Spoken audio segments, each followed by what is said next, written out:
The Greek alphabet has been used to write the Greek language since the 8th century BC. It was derived from the earlier Phoenician alphabet, and was the first alphabetic script to have distinct letters for vowels as well as consonants. It is the ancestor of the Latin and Cyrillic scripts. Apart from its use in writing the Greek language, in both its ancient and its modern forms, the Greek alphabet today also serves as a source of technical symbols and labels in many domains of mathematics, science and other fields. In its classical and modern forms, the alphabet has 24 letters, ordered from alpha to omega. Like Latin and Cyrillic, Greek originally had only a single form of each letter. It developed the letter case distinction between uppercase and lowercase forms in parallel with Latin during the modern era. Sound values and conventional transcriptions for some of the letters differ between ancient Greek and modern Greek usage, because the pronunciation of Greek has changed significantly between the 5th century BC and today. Modern and ancient Greek use different diacritics.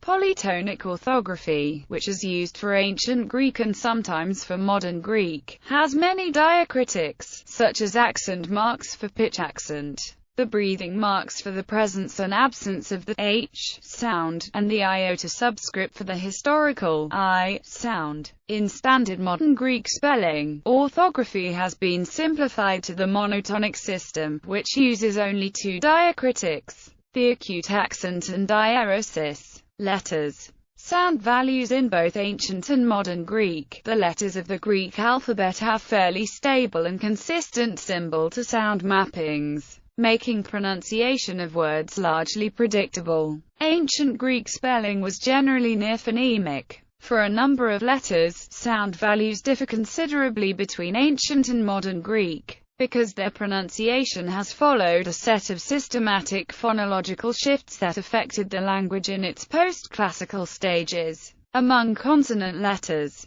all letters that denoted voiced plosive consonants and aspirated plosives in ancient Greek stand for corresponding fricative sounds in modern Greek. The correspondences are as follows. Among the vowel symbols, modern Greek sound values reflect the radical simplification of the vowel system of post-classical Greek, merging multiple formally distinct vowel phonemes into a much smaller number. This leads to several groups of vowel letters denoting identical sounds today. Modern Greek orthography remains true to the historical speakings in most of these cases. As a consequence, the spellings of words in modern Greek are often not predictable from the pronunciation alone, while the reverse mapping, from speaking to pronunciation, is usually regular and predictable. The following vowel letters and digraphs are involved in the merges. Modern Greek speakers typically use the same, modern, sound symbol mappings in reading Greek of all historical stages.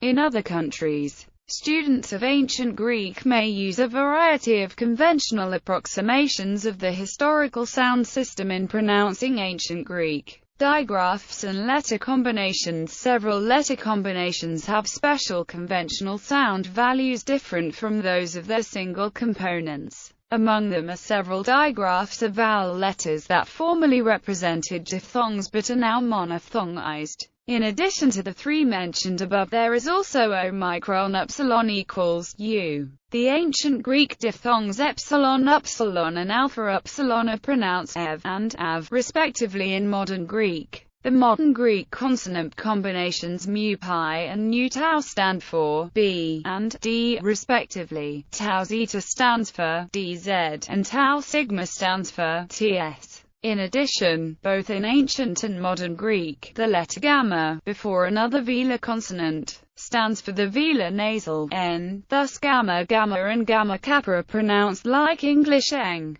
There are also the combinations gamma chi and gamma chi. Diacritics in the polytonic orthography traditionally used for ancient Greek. The stressed vowel of each word carries one of three accent marks, either the acute accent, the grave accent, or the circumflex accent.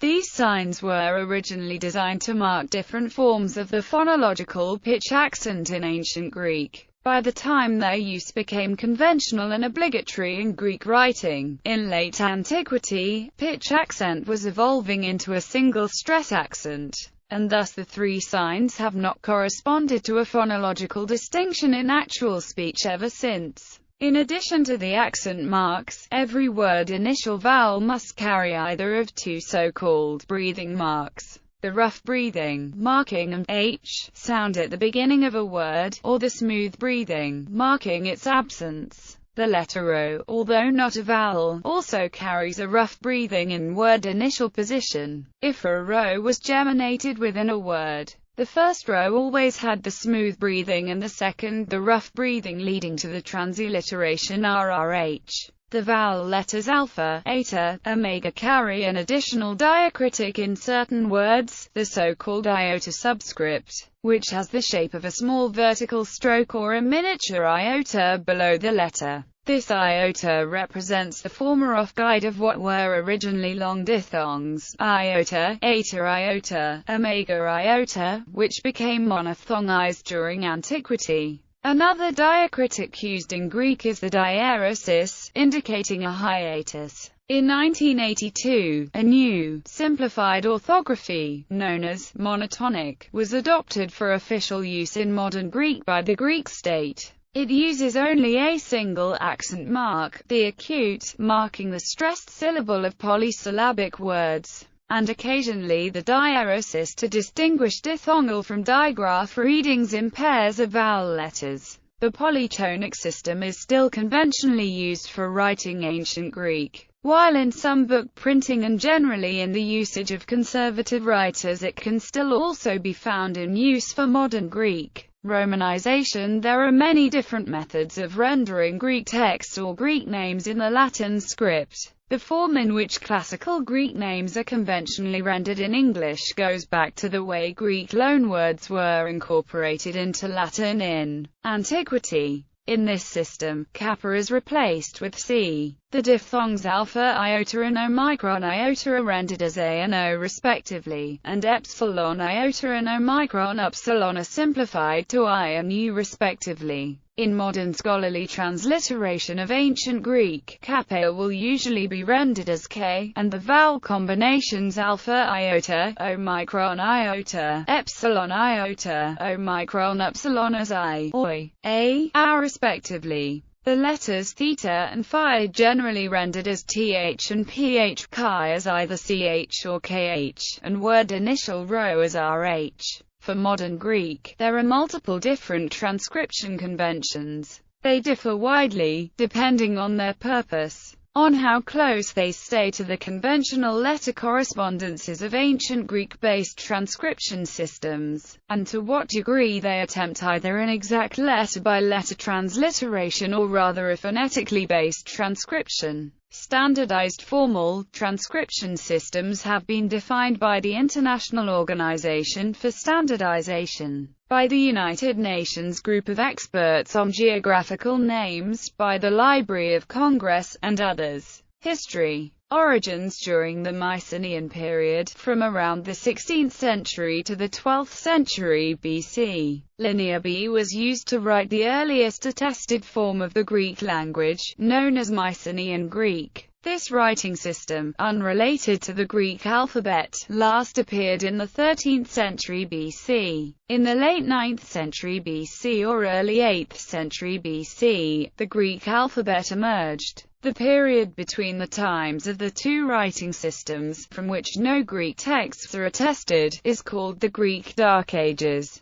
The Greeks adopted the alphabet from the earlier Phoenician alphabet, one of the closely related scripts used for the West Semitic languages. When the Phoenician alphabet was adopted for writing Greek, certain Phoenician consonant letters were adopted to write vowels. This feature makes Greek the first alphabet in the narrow sense, as distinguished from the abjads used for the Semitic languages, which only have letters for consonants. Greek initially took over all of the 22 letters of Phoenician. 5 of them were reassigned to denote vowel sounds. The glide consonants j and with were used for I and U, respectively. The glottal stop consonant was used for a. The pharyngeal was turned into o, and the letter for h was turned into e. A doublet of waw was also borrowed as a consonant for w. In addition, the Phoenician letter for the emphatic glottal h was borrowed in two different functions by different dialects of Greek. As a letter for h by those dialects that had such a sound, and as an additional vowel letter for the long by those dialects that lacked the consonant. Eventually, a seventh vowel letter for the long was introduced.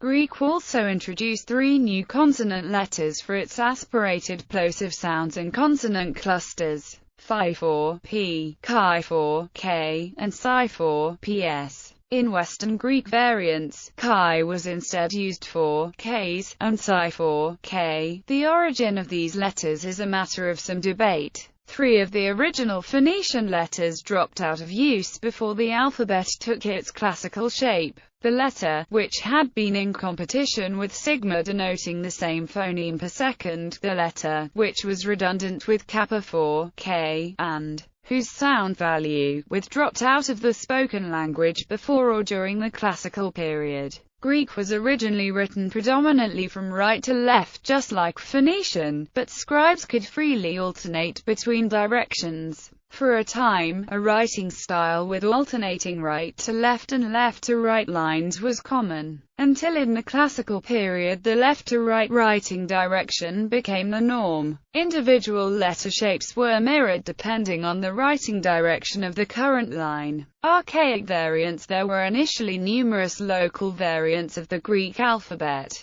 which differed in the use and non-use of the additional vowel and consonant symbols and several other features. A form of Western Greek native to Euboea, which among other things had chi for k's, was transplanted to Italy by early Greek colonists, and became the ancestor of the old Italic alphabet and ultimately, through Etruscan, of the Latin alphabet. Athens used a local form of the alphabet until the 5th century BC. It lacked the letters Xi and Psi as well as the vowel symbols eta and omega. The classical 24-letter alphabet that became the norm later was originally the local alphabet of Ionia. This was adopted by Athens in 403 BC under Archonucleids and in most other parts of the Greek-speaking world during the 4th century BC. Letter names. When the Greeks adapted the Phoenician alphabet, they took over not only the letter shapes and sound values, but also the names by which the sequence of the alphabet could be recited and memorized. In Phoenician, each letter name was a word that began with the sound represented by that letter. Thus aleph, the word for ox, was used as the name for the glottal stop, bet, or house, for the b sound, and so on. When the letters were adopted by the Greeks, most of the Phoenician names were maintained or modified slightly to fit Greek phonology. Thus, aleph, bet, gimel became alpha, beta, gamma. The Greek names of the following letters are more or less straightforward continuations of their Phoenician antecedents. Between ancient and modern Greek, they have remained largely unchanged, except that their pronunciation has followed regular sound changes along with other words. The name of lambda is attested in early sources as lambda alpha beta delta alpha besides lambda alpha mu beta delta alpha. In modern Greek the spelling is often lambda alpha mu delta alpha, reflecting pronunciation. Similarly, iota is sometimes spelled gamma iota omega tau alpha in modern Greek. In the tables below, the Greek names of all letters are given in their traditional polytonic spelling. In modern practice, like with all other words, they are usually spelled in the simplified monotonic system. In the cases of the three historical sibilant letters below, the correspondence between Phoenician and Ancient Greek is less clear, with apparent mismatches both in letter names and sound values. The early history of these letters has been a matter of some debate. Here too, the changes in the pronunciation of the letter names between ancient and modern Greek are regular. In the following group of consonant letters, the older forms of the names in ancient Greek were spelled with epsilon, indicating an original pronunciation with E. In modern Greek these names are spelled with iota. The following group of vowel letters were originally called simply by their sound values as long vowels, E, O, U, and. Their modern names contain adjectival qualifiers that were added during the Byzantine period, to distinguish between letters that had become confusable. Thus, the letters Omicron and Omega, pronounced identically by this time, were called Omicron and Omega respectively. The letter epsilon was called epsilon to distinguish it from the identically pronounced digraph alpha iota, while, similarly, upsilon, which at this time was pronounced Y, was called Y-salon to distinguish it from the identically pronounced digraph Omicron iota. Some dialects of the Aegean and Cypriot have retained long consonants and pronounce ame and kappa also. Eta tau alpha has come to be pronounced ita in Cypriot. Letter shapes like Latin and other alphabetic scripts, Greek originally had only a single form of each letter, without a distinction between uppercase and lowercase. This distinction is an innovation of the modern era, drawing on different lines of development of the letter shapes in earlier handwriting. The oldest forms of the letters in antiquity are majuscule forms. Besides the upright, straight inscriptional forms found in stone carvings or incised pottery, more fluent writing styles adapted for handwriting on soft materials were also developed during antiquity. Such handwriting has been preserved especially from papyrus manuscripts in Egypt since the Hellenistic period. Ancient handwriting developed two distinct styles: uncial writing, with carefully drawn, rounded block letters of about equal size, used as a bookhand for carefully produced literary and religious manuscripts, and cursive writing, used for everyday purposes. The cursive forms approach the style of lowercase letter forms, with ascenders and descenders, as well as many connecting lines and ligatures between letters. In the 9th and 10th century, uncial bookhands were replaced with a new, more compact writing style, with letter forms partly adapted from the earlier cursive. This minuscule style remained the dominant form of handwritten Greek into the modern era. During the Renaissance, Western printers adopted the minuscule letter forms as lowercase printed typefaces, while modeling uppercase letters on the ancient inscriptional forms. The orthographic practice of using the letter case distinction for marking proper names, titles, etc., developed in parallel to the practice in Latin and other Western languages. Derived alphabets. The Greek alphabet was the model for various others. The Latin alphabet, together with various other ancient scripts in Italy, adopted from an archaic form of the Greek alphabet brought to Italy by Greek colonists in the late 8th century BC, via Etruscan. The Gothic alphabet,